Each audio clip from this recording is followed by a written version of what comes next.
So last year I uploaded a video about 9 passive income ideas that were making me $27,000 a week at the time, and that video absolutely blew up, and since then I've been inundated with messages from like YouTube, Twitter, Instagram, all the places of people asking for more ideas for side hustles that they can start this year. So in this video we're going to go over 7 side hustle ideas that you can start to make money on the internet if you want, and for each of these we're going to talk about how easy it is to start, how easy it is to make your first $100, and then how hard or time intensive is it to keep going. So let's get into it. Right, so idea number 1 is actually to become a video editor for YouTubers. Now bear with me over here. This is actually not as crazy as it sounds. It's pretty straightforward to learn how to edit videos. I even have a class on this on Skillshare, link in the video description if you want to check it out. And so within a weekend, you can literally teach yourself how to edit videos using Final Cut or Premiere or iMovie or DaVinci Resolve or any other app. You can teach yourself how to edit videos completely from scratch, having never done it before. And then if we want to make money using the service, we just need to find people who are willing to pay for that service. Now, conveniently, YouTubers always need someone to edit their videos. Once you're beyond maybe a few tens of thousands of subscribers, maybe 20K plus, basically every YouTuber would benefit from having an editor that they can outsource their editing to. And at that point, most YouTubers are also making enough money to support the service.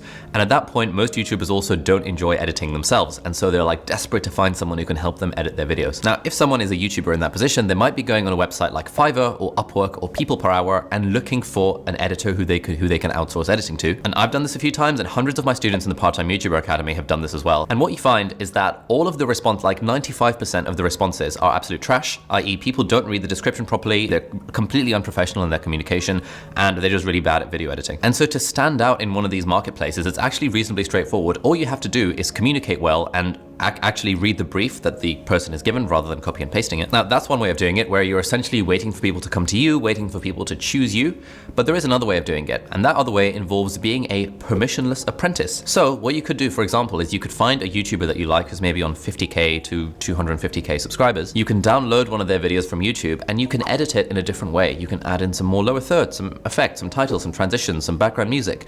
And then what you can do is you can reach out to that YouTuber on Twitter or Instagram or email and say, hey, I'm a video editor, I would love to edit videos for you. Here is an example of what I've done using some of your content. And if you do this with just a handful of YouTubers, I can basically guarantee that at least one of them will respond and be like, oh my God, that sounds sick. Then the thing you ask them is like, hey, why don't you give me one of your raw videos and I'll edit it for you completely free of charge so you can see what my work is like. And then after that, you know, I charge $50 a video or $100 a video. And you're telling your pricing up front so they know what the vibe is and they can decide, can they afford this? But you're offering to do that first video for free. So A, they've already seen your skills because you've edited their video without permission. B, you're giving them this free trial so they can see how you're doing. And then if all that goes well, they're going to be paying you lots of money to edit their videos. And this model of becoming a permissionless apprentice is applicable to loads of things other than video editing as well. You could become a podcast editor. You could be a thumbnail artist. Like, I'm just thinking in the realm of creators here. You could be someone who converts someone's email newsletter into an Instagram carousel that they can post on their Instagram account. You can be someone who takes long form video content off of YouTube and turns it into 9:16 TikTok friendly content with the animations and the music and stuff. There's all of this stuff that you can do. All it needs is number 1, having the skills, which you can learn for free on the internet within a few days. And number 2, having a little bit of creativity and ingenuity and the ability to communicate well via email or via Twitter to find the people who are then going to ultimately pay you for the service. So how easy is this to start? Pretty easy. You just need to learn the skill. Again, not very hard. You can follow YouTube tutorials. It takes about a weekend. How easy is it to make your first $100? Again, not that hard, to be honest, probably 2 out of 5 stars, because you can post a bunch of projects on Upwork and Fiverr and People Per Hour with these freelance websites, and you can also just reach out to your YouTuber friends. So making $100 shouldn't be too hard in this context. But the only drawback with this is that it is pretty time intensive, and I'd give this a 5 out of 5 in terms of time intensivity, because ultimately when you're selling a service like this, you are kind of charging for your time. And generally when you're charging for your time, rather than building something and selling it where you're not charging for your time, that tends to become pretty time intensive. All right, side hustle number 2 is online tutoring. And this is how most of my friends when we were at university made the bulk of our side hustle money, through tutoring people on the internet. And the best way to think about this is that wherever you are on your journey, there's probably some stuff that you know that someone a few years younger than you could benefit from. So for example, when I was like 18 years old, I signed up to this online tutoring agency and I started tutoring people at like kind of 15 to 17-year-olds in maths and science. Then when I got to university, sort of aged 19 through to 24, I was tutoring people who were applying to medical school, helping them out with the entrance exams. I've got friends who are currently working as doctors who are doing online tutoring for medical students, and a few friends who have completely random jobs that they're doing, but what they do tutoring in is in languages. So one of my friends, for example, speaks French natively, and he's an online French teacher. So he teaches people French over the internet for about like £30 an hour, about $40 an hour, something like that. And this is actually pretty easy to do. All it needs, again, that you need to have a skill or something that you have learned that someone else will will find valuable. And then you just need to find people who are willing to pay for that skill. So usually you can sign up for an account for these online tutoring platforms. The one in the UK, I think, that I used to use was called UK Tutors. And there's an example of another friend of mine from med school who had one of these accounts on one of these like online tutoring websites and ended up tutoring someone who turned out to be the daughter of like some Nigerian royal family connection. And then they liked him so much that they flew him out in their private jet, like for a whole summer, to tutor their kids while they were going to these cool places all around the world. And he said that was a pretty sick experience. I'm not saying that if you start online tutoring, you're going to get that level of treatment, but what I'm saying is that it's a very good way of teaching something that you know to people who are willing to pay for that thing to be taught to them. And the other option along a similar vein is a website called italki. And I've got a few friends who teach like languages through that. It's kind of like a language teaching thing, but it's not really teaching. It's like if you speak English, you can sign up for an account on italki and people will pay for you to just have a conversation with them over Zoom in English. And generally, it's people from abroad who want to improve their English by having conversations with an English speaker. If you want to teach on italki, then it usually starts somewhere between $4 and $8 an hour, but you can always up your prices over time. And one friend I know is making, I think, a few $100s a month from doing just like a few hours of italki, like English language tutoring each month. And this stuff, to be honest, is pretty simple. It's not easy because you need to have the skill and you need to be able to market yourself to get people to pay for that skill. And then you need to actually be good at teaching the thing. But to be honest, there are no easy ways to make money. Like all ways to make money require an exchange of value in return for money. And in this case, the value you're providing is the ability to teach something. Sometimes people get held back by thinking they need a formal teaching qualification, but you don't need any formal qualifications. This is one of those things where if you have learned something and you are just good at explaining it, then you probably can teach that thing to someone. You can practice on your friends, you can practice on family, practice on your kids, practice on your colleagues, whatever. And so in terms of ease of getting started, I'm gonna give this a 2 out of 5 because you do need to have that skill to begin with. But hey, if you're watching this video, you probably have some kind of skill that you can teach to someone over the internet. It's not too hard to make your first $100. I'm gonna give this a 2 out of 5. All you have to do, again, is be able to market yourself appropriately on the various tutoring websites that are relevant to you. But again, the problem is that this is a pretty time-intensive thing because you are doing a direct trade, time for money, and generally you're being paid by the hour. So the more hours you put in, the more money you're gonna make. All right, so side hustle idea number 3 is to actually become a website designer and to design websites for a niche group of clients. How do you become a website designer? These days it's actually not that hard. Like back in the day when I was first learning web design, you had to learn HTML and CSS and all that kind of stuff. These days there are so many no-code ways of building a website, like Squarespace and Wix and I don't know, these other like drag and drop type website builders that are pretty reasonable. It's also pretty easy to learn WordPress. You know, WordPress powers like 30% of the internet. You can download WordPress themes for free. You can customize them for free. They're not that hard. And you can watch YouTube tutorials that teach you how to customize a WordPress theme. So again, within about, probably, I won't say a weekend, probably about a week, you can learn how to make a website and how to make it look good if you're using something like Squarespace or Wix or WordPress. So now you've got this skill that could be valuable to some people. And now you just need to find people who are willing to pay you for the skill. So the trick here is to not appeal to absolutely everyone, but instead appeal to a very, very, very niche group of people. So there are 2 people that I'm currently thinking of who have done this very well. One of them is a guy who I connected with through this YouTube channel, and he and I met up for coffee about 2 years ago when I was in Cambridge. Turned out he had taught himself web design, and he specialized in building websites for orthodontists in like 1 or 2 states in America, like somewhere in the middle of America. This is pretty niche. Like that was the only thing he provided. He just reached out to all of the orthodontists in like Utah and some other state, I can't remember what. And he said to them, hey, look, you know, I specialize in building websites for orthodontists. I can make your website look prettier. It'll increase your leads. It'll help more people sign up to your Invisalign, whatever. And after sending a few dozen cold emails, he hopped on a few phone calls, and then he ended up being paid like $500 to make his first orthodontist website. And then after that, he went to other orthodontists in the area and be like, hey, I've worked on this website. Here's what it looks like. And it looked good. And those other guys were like, sick, I want to hire you to build my orthodontist website. And then he upped his prices slowly over time to the point that he was able to travel the world, literally just building websites for orthodontists. And then the next thing he did after that was that he started going into like paid ads and helping them run their Google ads. And so he was just like traveling the world, making a living as a digital nomad, starting off making websites for orthodontists and then selling ads for them. And the cool thing about that is once you've built a website once, you've got the themes, you've got the know-how, it's actually not that hard building the same genre of website again, just changing up the fonts and the colors and the vibe just to make it look a little bit different, but the underlying structure is the same. And so this is pretty easy to start. It takes about a week to learn how to make a decent looking website, but it is kind of hard getting your first client because you do have to put yourself out there and, you know, try and get some sales. But then once you've done that, making $100 is fairly easy. But again, the issue is that this is a fairly time-intensive thing because you are kind of selling your time for money. But one way you can level up the whole building websites thing is by actually specializing in building themes for other other people to build websites with. So I've got a friend called Dan, who's the one who ended up sort of designing and coding my personal website. He specializes in building themes for Ghost, which is a sort of niche kind of WordPress alternative that people can use to build websites. Now, Dan builds these website themes and then he just sells them on Ghost for like $50, $100, something like that. And so he's making pretty healthy passive income every single day from people buying his website templates. And this is the perfect example of doing the work once to create a thing and then being able to sell it multiple times without any further costs of selling the thing. There's also been a new trend recently towards people building websites with Notion. Yes, Notion. Like Notion acts as a good content management system, and then you can plug it into a website like super.so, link in the video description if you want to check it out. And then people can just create a website off the back of a Notion page. And this is cool because then if you create themes for Super, then you can then sell those themes. So you're doing the work to create the Super theme once, and then you're selling it to whoever wants to convert their Notion page into looking at like a website like the theme that you've designed. Again, this takes more effort. You probably do need a bit of background in coding, HTML, CSS, making stuff look a little bit pretty, making sure the website theme actually works. But again, you know, this is making money.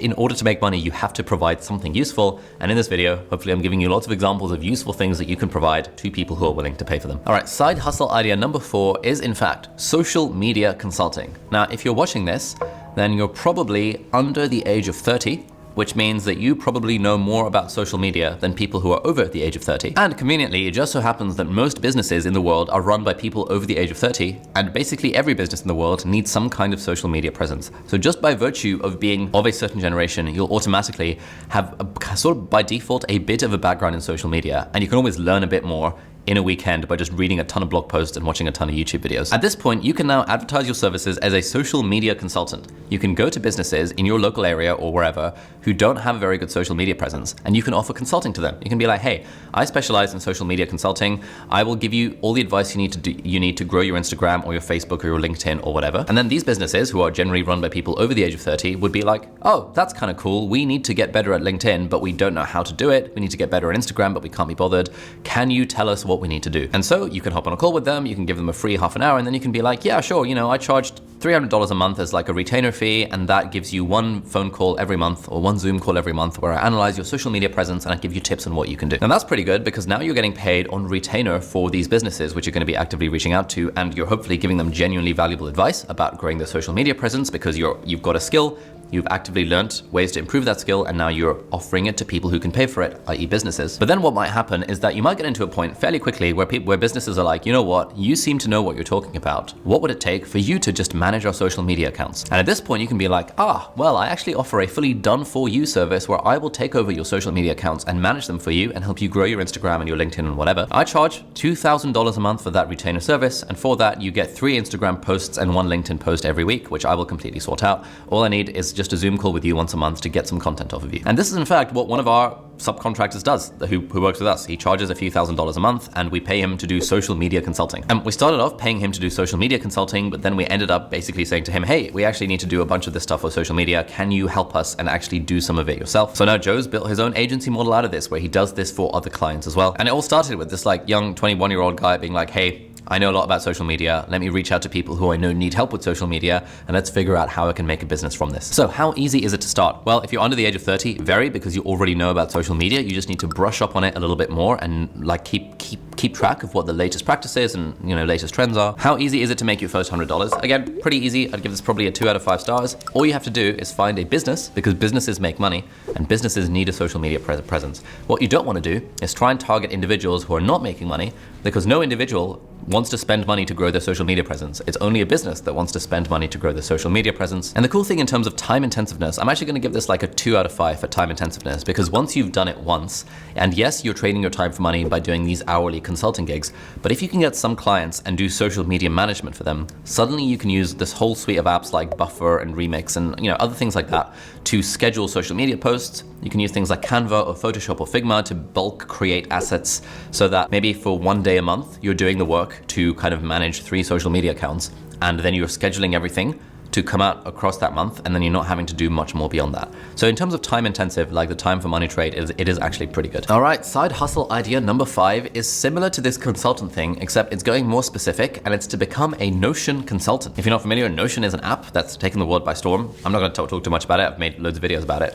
But basically, again, lots of businesses, need to have their business processes like streamlined and operationalized and need to have stuff converted into standard operating procedures, especially if they're small businesses that have maybe somewhere between 3 and 10 employees. They probably don't have a very good system behind how they're running their business. Now, an app like Notion is absolutely fantastic for building an internal wiki and internal processes and internal standard operating procedures and stuff. And so if you can learn how to use Notion and learn a little bit about how businesses operate in terms of SOPs and structure and org chart design and all that kind of stuff, what you can then start to do is advertise your services as a Notion business consultant to local businesses. You're not giving them specific advice for their specific niche or industry. All you're doing is like taking the things they're already doing, you're going into their business, you're asking a few questions, and you're turning things into Notion pages, and you're trying to streamline their workflows. We actually have a guy who's like a Notion consultancy type person working in the team with us, who's helping us kind of revamp our content production pipeline. We're paying him a large amount of money to be able to do this because he knows a lot about Notion, and because even though me and a bunch of other team members, we know a lot about Notion as well, we just don't really have the time to think about the sort of operationalizing and systemizing of a whole structure as much as this guy does. And there's a bunch of people on Twitter doing this sort of thing. So there's Daniel Canosa, Marie Poulin, Optimization. There's August Bradley, whose YouTube channel you might be familiar with. If we look on Upwork as well, you know, Notion consulting is now a thing, and people seem to be charging around $30 to $70 an hour for Notion consulting.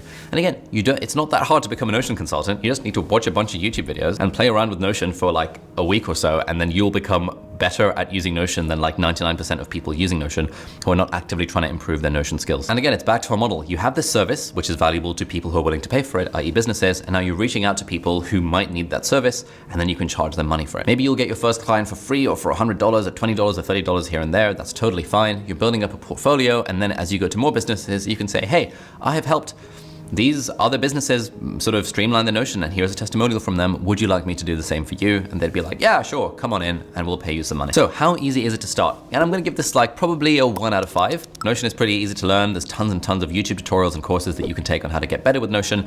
And just by playing around and building your own systems and stuff, you'll be able to have a working knowledge of Notion enough to be able to help businesses with it. How easy is it to make the first $100? I would give this a 1 out of 5. If people on Upwork are charging $30 to $70 an hour for Notion consulting, you can probably also do the same, provided you have decent communication. And how time intensive this is really depends on how much time you actually want to be putting in. You could just do this part-time consulting service and trade your time for money by charging, I don't know, $40 an hour or something like that. Or you could do what like Optimization and August Bradley and Marie Poulin and stuff, and sort of turn it into a whole full-time thing with like your own courses and your own consulting and packages and that kind of stuff. And then it becomes very time intensive. So it really depends on how much effort you want to put into this particular side hustle. All right, so side hustle idea number 6 is actually to become a writer for businesses or YouTubers or creators or entrepreneurs or anyone who needs stuff written for them. Now, the key thing to remember here is that business writing is not the same as like writing an essay in English literature class or in like, you know, a dissertation or anything like that.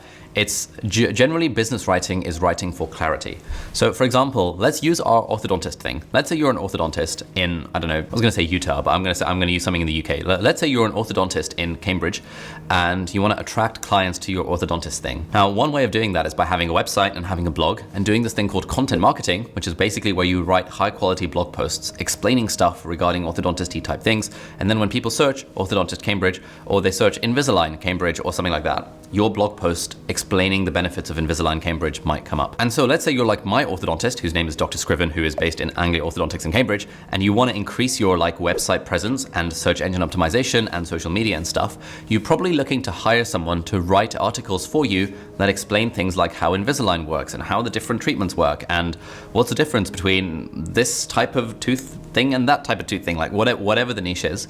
But if you're an orthodontist and you've got your own team of nurses and staff, you probably don't have time to write these articles yourself. So you'd really love to hire someone to write these articles for you. And basically every business that has a website knows that they should have blog posts where they're doing this content marketing-y type stuff. And so if you're at all good at writing with clarity rather than writing like flowerfully and like fancy and stuff, just like simple, clear, concise writing, if you're good at that sort of thing, you can then offer that service, which is valuable, to businesses who are willing to pay for the thing. It's also not just businesses who are willing to pay for that. You know, we've got 4 writers on our team right now who help writing things like, you know, doing research for YouTube videos, writing articles for the website, helping convert like videos for our YouTuber Academy into text, helping convert stuff into tweet threads, that kind of stuff.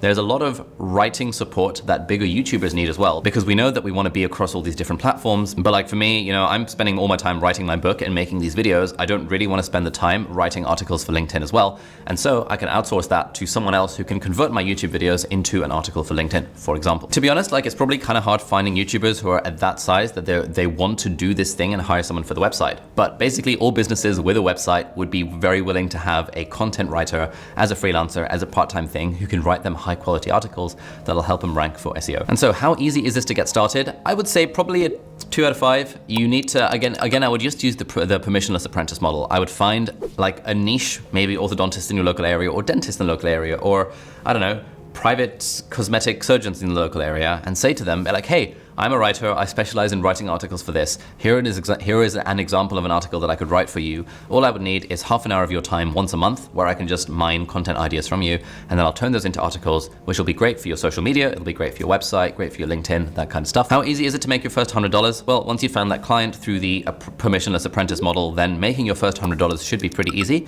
because again, we are targeting businesses who have money.